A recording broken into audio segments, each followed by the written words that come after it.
আসসালামু আলাইকুম। টুম্পাস হেভেন থেকে আমি টুম্পা আছি আপনাদের সাথে। আজকে আপনাদের সাথে শেয়ার করব চিকেন রোস্ট রেসিপি। রোস্টের এই রেসিপিটি যাতে ঝটপট ও সহজে করে নিতে পারি সেই রেসিপিটি আমি আজকে শেয়ার করছি ঝটপটভাবে, যাতে আমরা রোস্টের রেসিপিটা তৈরি করে নিতে পারি। এখানে আমি দিয়ে দিচ্ছি 1 মুঠ বাদাম, আর আমি দিয়ে দেব এখানে কিছু পানি। এখানে আমি দিয়েছি 1 কাপ পেঁয়াজ কুচি, আর সাথে দিয়েছি 2 টিস্পুন রসুন, আর 1 টিস্পুন দিয়েছি আদা, 2টি টমেটো, আর 10টির মতো কাঁচামরিচ, আর 1 মুঠ বাদাম। এটা আমি পানিতে ভিজিয়ে খোসাটা ছাড়িয়ে নিয়েছি। সবগুলা মশলা আমি একসাথে একটু ব্লেন্ড করে নেব কাজটা সহজে করার জন্য।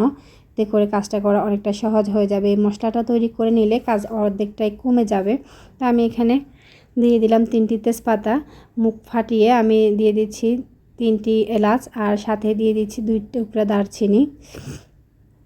সবগুলো আমি একটু হালকা ভেজে নিয়ে এর ফ্লেভারটা যখন বের হয়ে আসবে তখন দিয়ে দেবো আমি যে মশলাটা ব্লেন্ড করে রেখেছিলাম, ব্লেন্ডার জারে পেস্ট করে রেখেছি, ওই মশলাটা আমি দিয়ে দেব। আমি এখানে সরিষার তেলটা ব্যবহার করেছি। 1 কাপ দিয়েছিলাম সরিষার তেল। আপনারা রান্না যে তেলটা ব্যবহার করেন সেটা অবশ্যই ব্যবহার করবেন, তবে আমার মনে হয় সরিষার তেল দিলে টেস্টটা খুব ভালো আসে।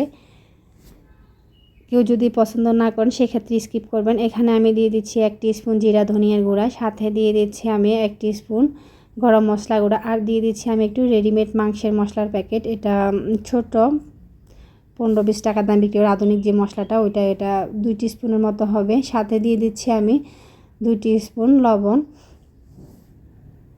সবগুলো মশলা আমি একটু ভালো করে কষিয়ে নেব। এই মশলাটা একটু সময় নিয়ে কষাতে হবে। আমি এটা 10-15 মিনিট যখন কষিয়ে নিয়েছি, দেখুন যখন আমি মশলাটা দিয়েছিলাম তখন কিন্তু এটা খুবই পাতলা ছিল। এখন আমি 10 থেকে 15 মিনিট একটু সময় নিয়ে যখন কষিয়ে নিচ্ছি, এর উপরে তেলটা ভেসে উঠেছে আর মশলাটা খুব সুন্দরভাবে কষানো হয়েছে। এই মশলাটা অবশ্যই সুন্দরভাবে কষাতে হবে। আমরা কিন্তু পরে যে রান্না করব আর খুব বেশি টাইম রান্না করব না, মশলাটা আগেই সুন্দর করে কষিয়ে নিতে হবে। এখন আমি এখানে এড করে দিচ্ছি যে চিকেনগুলা। এই চিকেনটা আমি কেটে ধুয়ে পরিষ্কার করে এটা একটু হলুদ আর লবণ দিয়ে শ্যালো ফ্রাই করে নিয়েছি। খুব বেশি কড়া করে ভাজা যাবে না। আমি এই চিকেন ভাজার অংশটা দেখালাম না, ভিডিও এমনি অনেক বড় হয়ে যায়, সহজে একটু ঝটপট শেয়ার করতেছি, এটা স্কিপ করেছি। তো আপনারা অবশ্যই হলুদ লবণ দিয়ে একটু চিকেনগুলো হালকা একটু ভেজে নেবেন।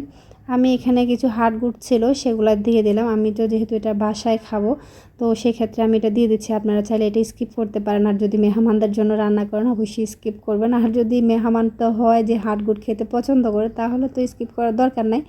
তো আমার বাসায় অবশ্যই এটা সবাই পছন্দ করে, যার কারণে আমি এটা স্কিপ করলাম না। আমি এখানে যে হাড়গুড়গুলো ছিল সেগুলো অ্যাড করে দিলাম। আমি এটা কষিয়ে নিচ্ছি। এটাকে আমি ঢাকনা দিয়ে 5 থেকে 10 মিনিট একটু লো আছে নেড়ে ছেড়ে এটা কষিয়ে নিতে হবে। কষানোর ভিতরে কিন্তু মশলার যে স্মেল বাজে থাকে এটা ফ্লেভারটা চলে যাবে আর অনেকটা টেস্টটা বাড়বে। এই কষানোটাই হচ্ছে মেন ইম্পর্টেন্ট একটা বিষয়। খুব ভালো করে সময় নিয়ে এটা একটু কষিয়ে নিতে হবে। এটা ঢেকে দিয়ে মাঝে মাঝে একটু নেড়ে দিয়ে কষিয়ে নিতে হবে। এটা এমন না যে চুলায় বসিয়ে রেখে আবার একদম ঢেকে রাখলেন, সেরকম না, একটু মাঝে মাঝে নেড়ে দিয়ে কম আছে একদম লো আছে ঢেকে কষিয়ে নিতে হবে। এখন আমি এখানে দিয়ে দিচ্ছি 300 গ্রাম পানি।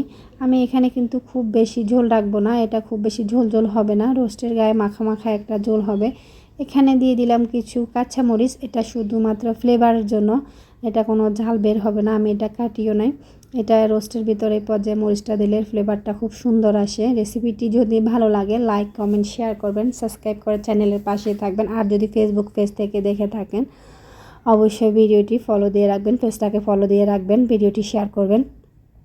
আমি এটা ঝোলটা দিয়ে পানিটা দিয়ে আমি আর একটু নেড়ে ছেড়ে এটা ঢাকনা দিয়ে 10 থেকে 15 মিনিট, বাট 15 থেকে 20 মিনিট যদি এটা একটু আগে ফ্রাই করা, তার ভিতরে আমি 10 মিনিটের মতো এটা কষিয়ে নিয়েছি। আর এখন আর বেশি রান্না করলে মাংসটা খুলে যাবে বা বেশি সেদ্ধ হয়ে যাবে, খেতে ভালো লাগবে না। আমি একটু 10-15 মিনিট রান্না করে নিয়ে এটা পরিবেশন করে নিচ্ছি। আপনারা যাতে ঝটপটভাবে রোস্টের রেসিপিটা করতে পারেন আমি একটু সহজে করে দেখানোর চেষ্টা করেছি। রেসিপিটি দেখার জন্য ধন্যবাদ। আল্লাহ হাফেজ।